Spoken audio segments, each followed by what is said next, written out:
Hi there, this is Susan Beyer and welcome to Fun with Research.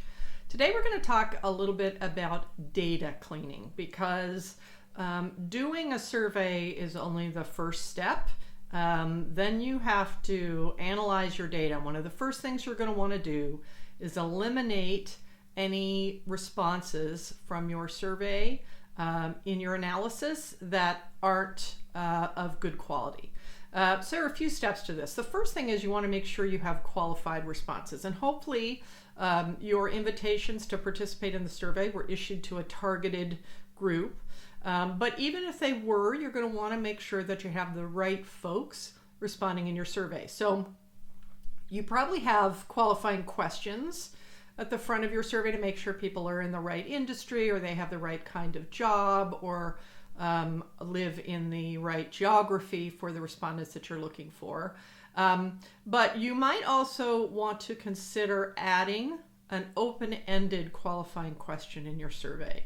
And here's why. People like to take surveys, and there are some people out there who will be interested in taking your survey as quickly as possible to get to whatever incentive that you are offering at the end. Maybe it's a gift card or a coupon code, or maybe it's a chance to win something in a sweepstakes drawing. And you want to make sure that those responses aren't part of what you're crunching to see what your audience is telling you, so it doesn't mess up your results.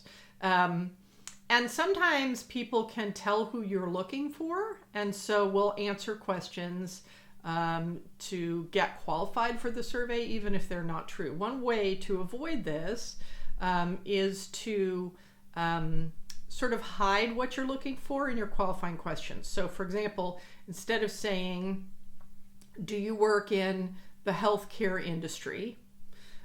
You might say, which of the following industries do you work in? And give them a list so that they can't exactly tell what you're looking for, so that hopefully you'll get the right answers. You can also eliminate the back option on surveys so that if people answer the wrong question, they can go back and try an answer again. You want to avoid that. But an open-ended qualifying question can also be helpful. So recently we did a survey for a software company, and we had an open-ended question early on in the survey that asked respondents which provider they are using for a particular type of very specialized software. And we used the answers to that question after we'd pulled down the data to eliminate respondents who clearly didn't know what they were talking about. So you can do something like that. Another thing you want to look at in data cleaning is the speed with which someone took your survey. Speeding through a survey is a very common indicator of poor data quality. And looking at how long it took someone to answer certain questions or the average question or whatever can be very helpful. Most of your major survey software products like Survey Gizmo, etc., will have an option for quarantining bad responses and will allow you to set the weight for something like speeding, and then they'll quarantine respondents who have a cumulative point score in terms of sort of bad data quality indicators, and speeding is usually one of them. Another one is going to be patterning. So one of the things that people do when they don't really want to answer the questions and just want to get through the survey as quickly as possible is they will, for example, in a rating question where you're offering responses from 1 to 5 for a number of items, they'll give them all the same answer. Or they'll go right down the middle and give them all a 3, or they'll do 1, 2, 3, 4, 5, 4, 3, 2, 1, or they'll do a little Christmas tree design or something like that. That's patterning, and it indicates poor data quality. So that's another thing that most quarantining functionalities on survey software will look for. Gibberish is another one. So if you ask an open-ended question and you go look at those responses, you can sort of tell which ones are just gobbledygook, which ones are maybe copy and paste from some random thing that they had up on their desktop at the time or whatever. And depending on the quality of their other responses, you may want to eliminate those. Now be careful, because open-ended responses are taxing on people, and sometimes people just don't want to answer them. So having some gibberish in an open-ended item doesn't necessarily mean that your response is bad, but it certainly is a red flag that you want to look for. And again, your survey software should have the option to check all of these and to quarantine responses that should not be included in your analysis, or at least that you want to have a second look at.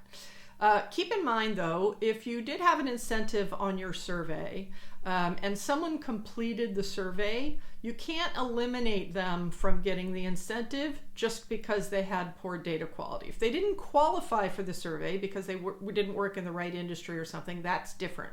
But if they went through and completed, you need to honor the promise for them to participate in the incentive, even if you choose not to use their response in your data analysis, which we do a fair amount of. So keep in mind that getting your survey responses in can be very exciting. You finally hit the number that you wanted, but really you have some additional work to do at making sure that the data that you are analyzing are quality responses and are unlikely to sort of steer you wrong in terms of representing your community. Obviously, a survey of 2,000 people makes it easier for one or two bad responses to slip in and not muck everything up overall just because of how many you have than a survey where you have 20 people. But in either case, take a good look at your survey. Your tool should have options to identify potentially poor quality responses for you, and look for those things. Are your respondents qualified?